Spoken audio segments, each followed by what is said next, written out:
Hey, Bucks, it's Mr. Lavery, and we're starting the new semester, and this is Allied Health Introduction to Healthcare Industry.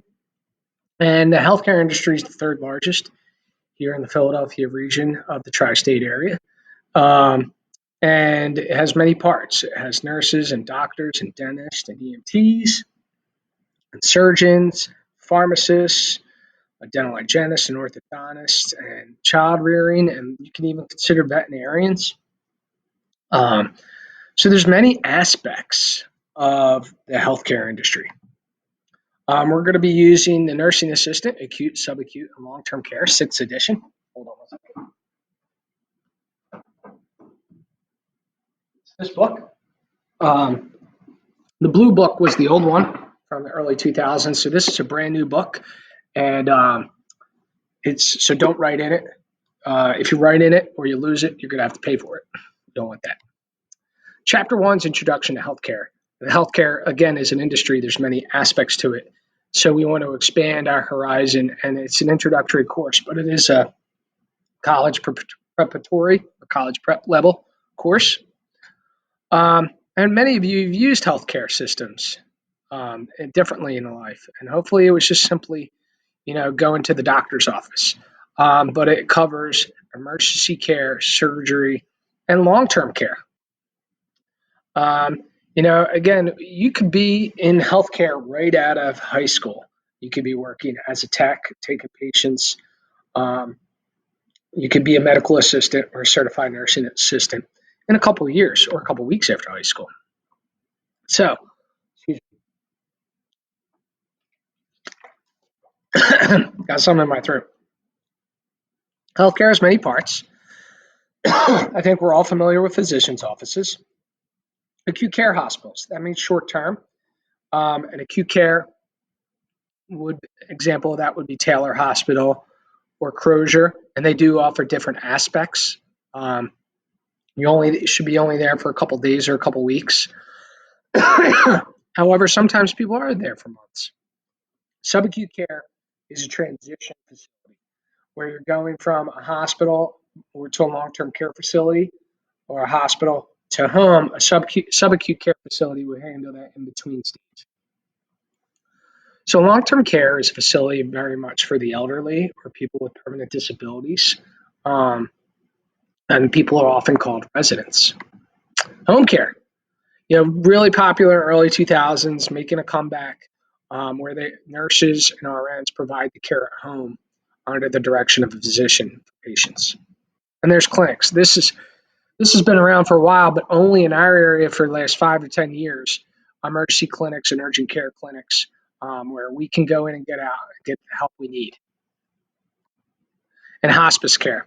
So hospice care is for the death and dying, and it's there to support the family and to ease the suffering of the patient. So there's lots of different aspects of this. Acute care hospitals and long-term care facilities could supply hospice, but hospice, again, is specifically for the death and dying. And there's many aspects and many parts of all these different facilities. There's mental health institutions. There's institutions just for orthopedics.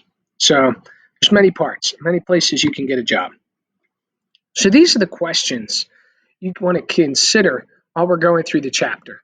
How would the patient fit into the nursing care? How would the patient fit into the chain of command? What do you think the author will mean by the interdisciplinary team? What do you think is the best way to provide care? So we'll be going over these in the next couple weeks and the next couple lessons. And you're going to want to read the book and go through the guided notes. There's different ways we can answer these questions. Pulliam, the author of our book, is our primary source. Okay. I look for answers to these questions from her. But at times, I'm going to ask you what you think. If you do research, I need you to cite this source. If you plagiarize, I have to give you a zero. Okay. So one of the things we're going to look at in chapter one is how organizations are structured. There's an announcement for Mr. Hansen. There's the chain of command, interdisciplinary team, and every healthcare facility has its own rules and policies, and you need to learn those rules and policies. So the chain of command. The chain of command is the lines of authority. So who's in charge? And really, there's the healthcare unit, and that is comprised of nursing assistants and LPNs, registered nurses, nurse unit managers, and nursing directors. And then there's the clinical nurse specialist and case managers. Notice doctors aren't a part of that chain of command. They work alongside of it. Okay. Then there's also finance, there's human resources, there's operations, that's clinical services and support services like the culinary arts and maintenance and computer services. So there's also that chief financial officer is really important. There's accountants and marketing. Another department you don't see on here is admissions. So the chain of command spreads out for large facilities, and they all enter or all answer to a president or CEO, and that person answers to a board of directors. Um, it's very much a business um, as well as something that provides care.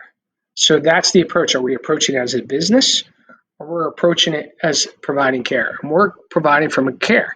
It's a humble approach, being an assistant. And you could be an assistant again at a high school in a fairly fast time and make good money. There's different titles for assistants. Um, Nursing assistant, geriatric aide, geriatric assistant, home health assistant, homemaker, nurse's aide, nursing assistant, nursing attendant, orderly. And you hear this a lot, patient care assistant, attendant, or tech. Here is my philosophy, and the philosophy of this book and this author is why I went with it, is the assistant's role really should be the role of everyone in healthcare. We need to provide quality care. We need to keep the patient safe. And that's different. That's a different schema. And this is the role or the schema I'm looking for from you throughout your lifetime. And I need you, and we need you to protect your health. If I could diagram this differently, I would diagram it as a circle. These things should be cycle. They should all be intertwined. And that should be our role. Okay. And she discusses this and these topics, and she gets to the role of a nursing assistant on page 8 and 9. And really, she discusses different tasks and responsibilities of a nursing assistant. Definitely, one of the things you want to remember, and she talks about the last sentence, is you need to be able to cooperate with people. So these are the responsibilities or tasks of a nursing assistant: helping with activities of daily living, good patient care, and take direction from nurses. Observe, patient, and reporting. In that essence, it's like a science class. You need to observe facts. If we see a change, we report it. Okay? We need to be able to take direction from nurses and cooperate with them as we work for the patient. And nurses need to be able to work together with the doctor. We'll talk about the difference between nurses and nursing assistants. And again, we provide good patient care. And in doing so, we're helping assistants are helping the patients with the things they brush their teeth, they do every day, going to bed, eating, going for a walk, getting their social activities. So again, these are the tasks or responsibilities, and that fits into our general schema of providing quality care, keeping patients safe, and protecting your health.